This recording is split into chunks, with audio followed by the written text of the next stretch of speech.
بسم اللہ والحمد للہ والصلاة والسلام علی رسول اللہ وبعد۔ آج ہم سورۃ بقرہ کی فضیلت اور اہمیت کے متعلق چند باتیں آپ کے گوش گزار کریں گے۔ سب سے پہلے سیدنا ابو ہریرہ رضی اللہ تعالیٰ عنہ کی روایت ہے کہ رسول اللہ صلی اللہ علیہ وسلم نے فرمایا لا تجعلوا بیوتکم مقابر، فرمایا اپنے گھروں کو قبرستان نہ بناؤ، اور جس گھر کے اندر سورۃ بقرہ کی تلاوت کی جاتی ہے فرمایا لا يدخلہ الشیطان، اس میں شیطان داخل نہیں ہوتا ہے۔ اسی مفہوم کی دیگر اور روایات بھی آئی ہیں کہ جن کو اکثر علماء کرام نے ضعیف قرار دیا ہے، اور بعض علماء کرام نے شواہد کی بنیاد پر انہیں قبول بھی کیا ہے۔ ان میں ایک روایت عبداللہ ابن عباس رضی اللہ تعالیٰ عنہ سے آتی ہے کہ فرمایا شیطان اس گھر سے بھاگتا ہے جس گھر سے وہ سورۃ بقرہ سنتا ہے۔ اور اسی طریقے سے ایک اور روایت فرمایا جس گھر کے اندر سورۃ بقرہ کی تلاوت کی جاتی ہے شیطان اس گھر سے نکل جاتا ہے اور وہاں سے بھاگ جاتا ہے، اور جب وہ نکل اور بھاگ رہا ہوتا ہے اس کی ہوا خارج ہو رہی ہوتی ہے۔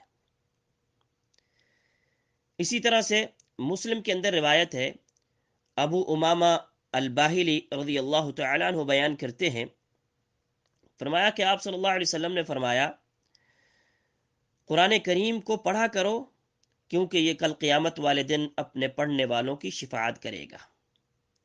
اور پھر فرمایا اقرؤوا الزہراوین، فرمایا زہراوین دو نوروں کو بھی پڑھا کرو، اور ان دو نوروں کے بارے میں فرمایا البقرۃ و سورۃ آل عمران، بقرہ اور سورت آل عمران، سورت بقرہ اور سورت آل عمران یہ دو نور ہیں، دو زہراوین ہیں، تو لہٰذا ان کو سورت بقرہ کو نور بھی کہا گیا ہے۔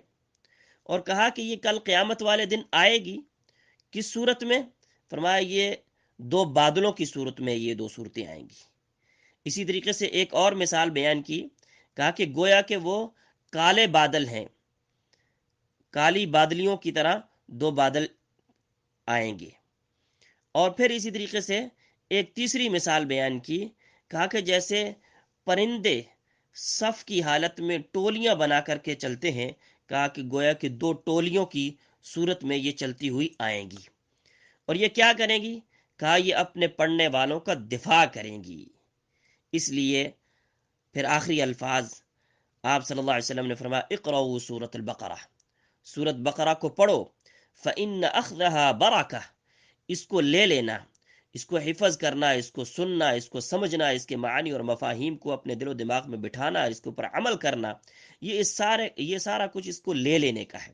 فرمایا جس نے اس کو لے لیا، اس کا لے لینا برکہ، یہ برکت ہے، وَتَرْكُهَا حسرہ، اور فرمایا اس کو چھوڑ دینا یہ حسرت اور ندامت ہے۔ یعنی یہ اگر کوئی شخص اس کو چھوڑ دیتا ہے تو وہ بہت بڑی چیز سے محروم ہو جاتا ہے۔ اور فرمایا وَلَا يَسْتَطِيعُهَا الْبَطَلَةُ، فرمایا باطل قوتیں اس کی طاقت نہیں رکھتی ہیں۔ اور اس مفہوم کی کہ باطل قوتیں کیا ہیں، ایک محدث بیان کرتے ہیں، کہا کہ اس سے مراد جادوگر ہیں، یعنی جادوگر اور ہر قسم کے شیاطین اس کا مقابلہ نہیں کر سکتے ہیں۔ آج میرے بھائی ہم دیکھتے ہیں کہ اکثر گھروں کے اندر یہ شکوے اور شکایات ہوتی ہیں کہ ہمارے ہاں جادو ہے، ہمارے ہاں جنات ہیں، اور یہ شیطان ہمیں تنگ کر رہا ہے۔ تو میرے بھائی یہ سورۃ بقرہ اس کا بہترین علاج ہے۔ اسی طرح سے سیدنا اسید بن حضیر رضی اللہ تعالی عنہ ایک جلیل القدر صحابی ہیں، وہ ایک دن رات کو سورۃ بقرہ کی تلاوت فرما رہے تھے، اور ان کا گھوڑا ان کے ساتھ بندھا ہوا تھا۔ فرماتے ہیں کہ گھوڑا جو ہے وہ بدکنے لگ گیا، کہا کہ میں چپ ہوا تو وہ بھی رک گیا، کہا میں نے پھر دوبارہ سے پڑھا تو وہ دوبارہ سے بدکنے لگ گیا، میں پھر چپ ہوا تو وہ گھوڑا بھی رک گیا، میں نے پھر پڑھا وہ گھوڑا پھر دوبارہ سے بدکنے لگ گیا، کہا کہ اس کے بعد میں نے پڑھنا چھوڑ دیا، کیونکہ میرا بیٹا یحییٰ اس کے قریب تھا، اور میں ڈر گیا کہ کہیں یہ اس کے اوپر نہ آ جائے، پھر میں نے بیٹے کو وہاں سے ہٹایا اور میں نے آسمان کی طرف دیکھا تو مجھے کچھ نظر نہیں آیا۔ جب صبح ہوئی تو آپ صلی اللہ علیہ وسلم کو آ کر کے بیان کیا۔ آپ صلی اللہ علیہ وسلم بات سن رہے ہیں اور فرما رہے ہیں اقرا یا ابن حضیر، اقرا یا ابن حضیر، اے ابن حضیر پڑھتے رہو پڑھتے رہو۔ تو انہوں نے آگے سے فرمایا اے اللہ کے رسول، میں اپنے بیٹے یحییٰ کے بارے میں ڈر گیا کہ کہیں، کیونکہ وہ اس کے قریب تھا، کہیں وہ اس کو کچل نہ دے۔ پھر کہتے ہیں کہ میں نے اپنا سر جو ہے آسمان کی طرف اٹھایا اور میں نے دیکھا کہ ایک چھتری کی مانند، ایک چھاتا، امبریلا کی طرح، چھاتے کی طرح، چھتری کی طرح کچھ اوپر مجھے نظر آیا، اور اس کے اندر روشنی ہے، نور ہے، چراغ ہے۔ کہا کہ روشن چراغ کی مثل مجھے وہاں سے اوپر کچھ چیزیں، کچھ نظر آیا۔ اور فرماتے ہیں میں پھر دوبارہ باہر نکلا اور میں نے جب دوبارہ دیکھا تو پھر مجھے کچھ نظر نہیں آیا۔ تو رسول اللہ صلی اللہ علیہ وسلم نے فرمایا کیا تم جانتے ہو کہ یہ کیا تھا؟ کہا کہ نہیں، میں نہیں جانتا ہوں۔ آپ صلی اللہ علیہ وسلم نے فرمایا تلک الملائکہ، یہ اللہ کے فرشتے تھے جو آپ کی آواز کو سننے کے لیے آپ کے قریب آ رہے تھے، اور اگر آپ سورت بقرہ کی تلاوت کرتے رہتے، اگر آپ پڑھتے رہتے یہاں تک کہ صبح ہو جاتی، تو وہ فرشتے بھی تمہاری اس آواز کو اور اس قرآن کو سنتے رہتے، اور صبح جب ہوتی تو لوگ ان کو دیکھ لیتے اور وہ کہیں چھپتے نہ۔ یہ روایت بخاری کے اندر موجود ہے۔ میرے بھائی، یہاں سے بھی سورت بقرہ کی ایک فضیلت ہمیں معلوم ہوتی ہے۔ اسی طرح سے سورت بقرہ کے اندر کچھ ایسی آیات ہیں جو بڑی اہمیت رکھتی ہیں۔ خاص طور پر آیت الکرسی کے حوالے سے ایک حدیث آتی ہے، سیدنا ابو ہریرہ رضی اللہ تعالی عنہ فرماتے ہیں کہ رسول اللہ صلی اللہ علیہ وسلم نے مجھے صدقۃ الفطر کی مال پہ اوپر اس کی حفاظت کرنے کے لیے میری ذمہ داری لگائی۔ کہا کہ میں وہاں پہ کھڑا ہوا تھا اور اس دوران وہاں پہ کوئی آیا اور اس نے آ کر کے وہاں سے کھانا لے گیا۔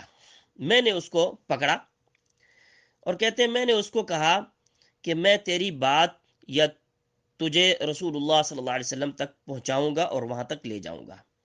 اور وہ آگے سے کہنے لگا کہ میں محتاج ہوں، میرے چھوٹے چھوٹے بچے ہیں اور میری حاجت ہے، ضرورت ہے، میں بہت زیادہ ضرورت مند ہوں۔ لہذا جب اس نے ایسی بات کہی تو کہا کہ میں نے اسے چھوڑ دیا، اور میں نے جب صبح ہوئی تو میں رسول اللہ صلی اللہ علیہ وسلم کے سامنے آیا۔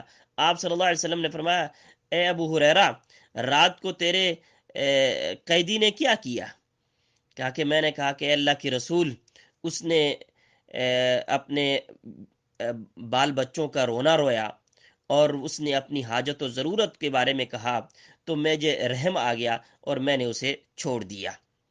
آپ صلی اللہ علیہ وسلم نے فرمایا اس نے آپ سے جھوٹ بولا ہے اور وہ دوبارہ لوٹ کر کے آئے گا۔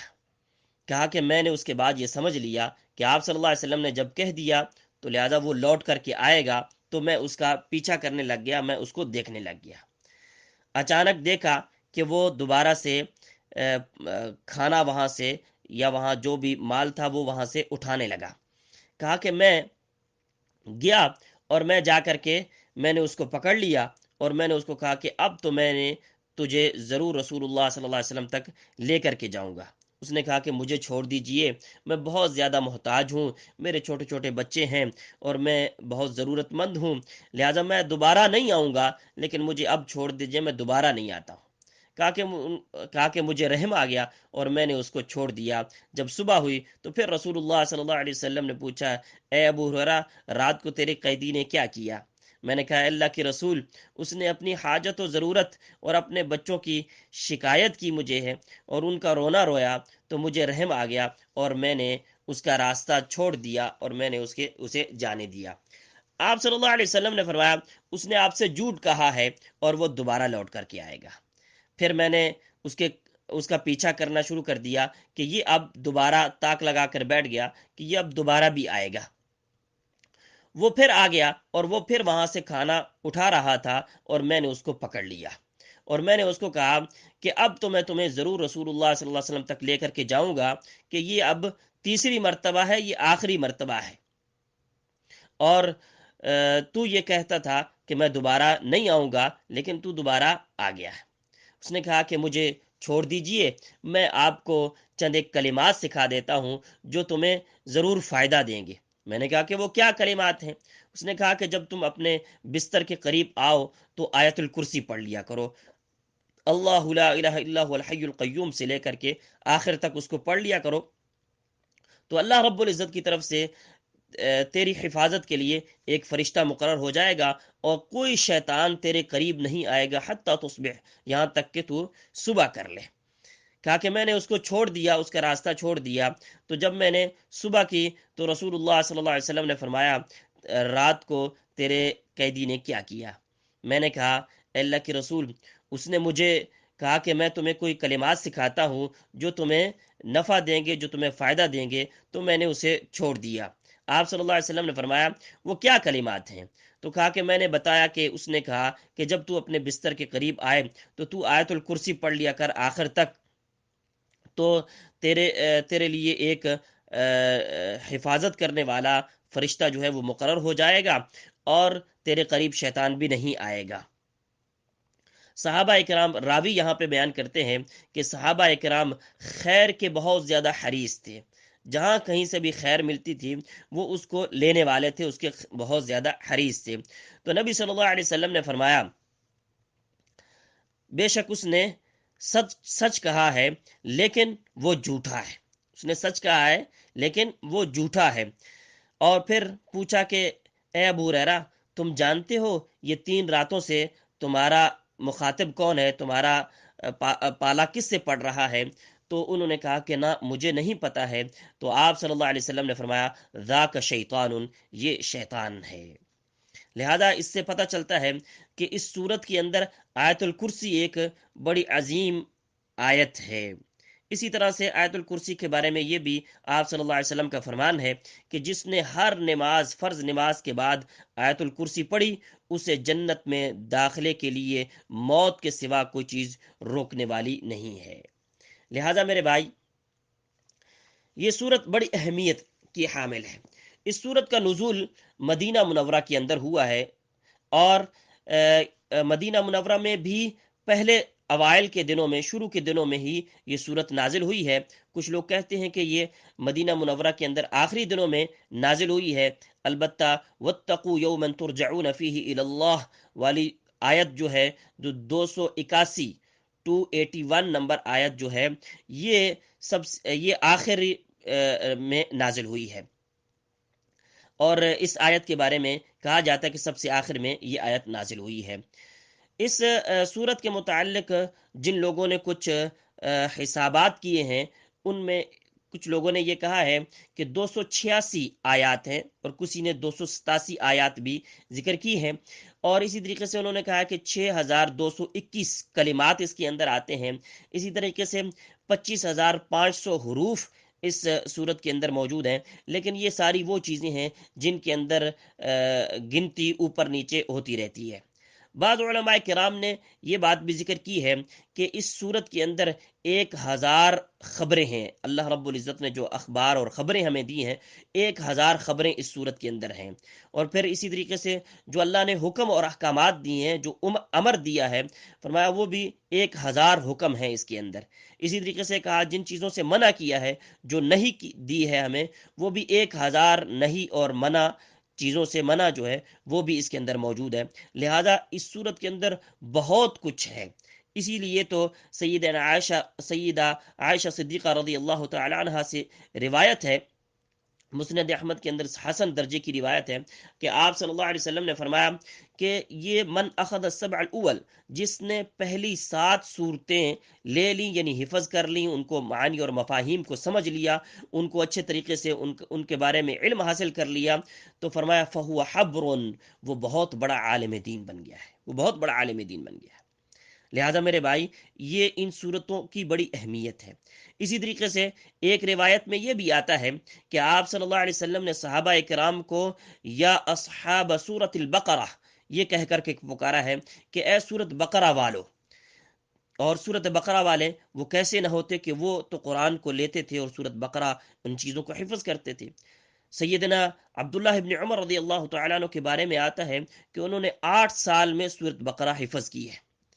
میرے بھائی ان کا حافظہ بھی ہم لوگوں کی حافظہ کی طرح تھا یا اس سے بھی اچھا تھا، لیکن انہوں نے یہ ٹائم کیوں لگایا کہ ان کے بارے میں آتا ہے کہ وہ فرمایا کہ وہ 5 آیات یا 10 آیات سیکھتے تھے اور ان سے آگے اس وقت تک نہیں جاتے تھے جب تک ان کو صحیح طریقے سے سمجھ نہ لیتے اور ان پر عمل نہ کر لیتے۔ آج ہم حفظ تو کرتے ہیں لیکن عمل کی طرف توجہ نہیں دیتے۔ سیدنا عمر بن خطاب رضی اللہ تعالی عنہ جو خلیفہ ثانی ہیں، ان کے بارے میں آتا ہے کہ انہوں نے 12 سال میں اس صورت کو حفظ کیا، اور جب وہ مکمل حفظ کر لیا تو فرمایا اس موقع پر انہوں نے ایک اونٹ کو ذبح کیا اور لوگوں کو بلایا، اس خوشی کے موقع پر ان کی دعوت کی ہے۔ تو میرے بھائی ہمیں بھی اسی طریقے سے قرآن کریم کو سمجھ کر کے ہی حفظ کرنا چاہیے اور ان کو پڑھنا چاہیے۔ اس سورت کے ناموں میں سے سب سے پہلے سورت بقرہ، جو احادیث کے اندر بقرہ کا نام آیا ہے، اور اس سورت کے اندر بھی بنی اسرائیل کے حوالے سے ایک گائے کا واقعہ اور تذکرہ آتا ہے، اس لیے بھی اس سورت کا نام سورت بقرہ ہے۔ اسی طریقے سے الزہراوین کہا گیا ہے، تو الزہرا بھی اس سورت کو کہا جاتا ہے۔ اسی طریقے سے ایک روایت میں سنام القرآن یہ لفظ بھی آیا ہے، تو اس لیے ان کو یہ بھی کہا جاتا ہے۔ اسی طریقے سے ذروہ بھی کہا جاتا ہے، اور اسی طریقے سے فسطاط القرآن یہ بھی نام دیا جاتا ہے، اور کچھ اور نام بھی دیے جاتے ہیں۔ سورت بقرہ کے اندر جو آخری آیات ہیں ان کی بھی خاص ایک فضیلت ہے۔ آپ صلی اللہ علیہ وسلم نے فرمایا جس نے سورت بقرہ کی آخری 2 آیتیں ایک رات میں پڑھی ہیں، فرمایا کفتاہ، یہ اس کے لیے کافی ہو جاتی ہیں۔ یہ بخاری مسلم کی روایت ہے۔ آمن الرسول بما انزل الیہ من ربہ، یہاں سے لے کر کے آخر تک جس نے رات کو یہ آیات پڑھ لی ہیں 2 آیات، فرمایا کہ یہ آیات اس کے لیے کافی ہو جاتی ہیں۔ کیا مطلب کافی ہو جاتی ہیں؟ علماء کرام نے بڑی تفصیل بیان کی ہے۔ کسی نے کہا کہ قیام اللیل سے کافی ہو جاتی ہیں، کسی نے کہا قرآن کریم کی قرات، قرآن کریم کی تلاوت سے کافی ہو جاتی ہیں، کسی نے کہا کہ ہر قسم کے کی برائی سے اور سو اور ہر قسم کی برائی سے جو ہے وہ کافی ہو جاتی ہیں، کہ کوئی بری چیز انسان کو نہیں پہنچتی ہے۔ اور اسی طریقے سے کہا شیطان کے شر سے انسان محفوظ ہو جاتا ہے، یا پھر یہ کہا ہے کہ انسان اور جنوں کے شر سے انسان کو محفوظ کر لیا جاتا ہے، یا پھر یہ کہا جاتا ہے کہ اس صورت کے اندر ان 2 آیتوں کے اندر اتنا کچھ بیان کر دیا گیا ہے جو انسان کے دین اور ایمان کے لیے وہ کافی ہے، اگر انسان ان کو سمجھ لیتا ہے اور جان لیتا ہے۔ لہٰذا میرے بھائی یہ تھی سورت بقرہ، جس کی بڑی ہی فضیلت ہے، جس کو ہم اپنے گھروں کے اندر پڑھیں، اپنے گھروں کے اندر چلائیں۔ اگرچہ اصل تو یہی ہے کہ خود پڑھنا چاہیے اور قرآن کریم کو سمجھ کر کے پڑھنا چاہیے، ان کے معانی اور مفاہیم کو دیکھ کر کے ہمیں پڑھنا چاہیے۔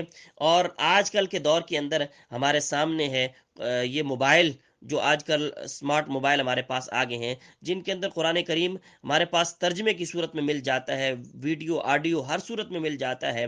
ہمیں میرے بھائی پڑھنے کی طرف توجہ دینی چاہیے، اور اگر خود نہ بھی پڑھ سکتے ہوں تو کوئی ریکارڈنگ چلا لیا کریں اپنے گھر کے اندر، خاص طور پر سورت بقرہ کے حوالے سے۔ اللہ رب العزت سے دعا ہے اللہ رب العزت ہمیں قرآن کریم کو سمجھنے کی، قرآن کریم کو پڑھنے کی، اور قرآن کریم کے ساتھ اللہ رب العزت ہمیں محبت نصیب فرمائے، اس کو پڑھنے کی، اس کو سمجھنے کی، اور اس پر عمل کرنے کی توفیق عطا فرمائے۔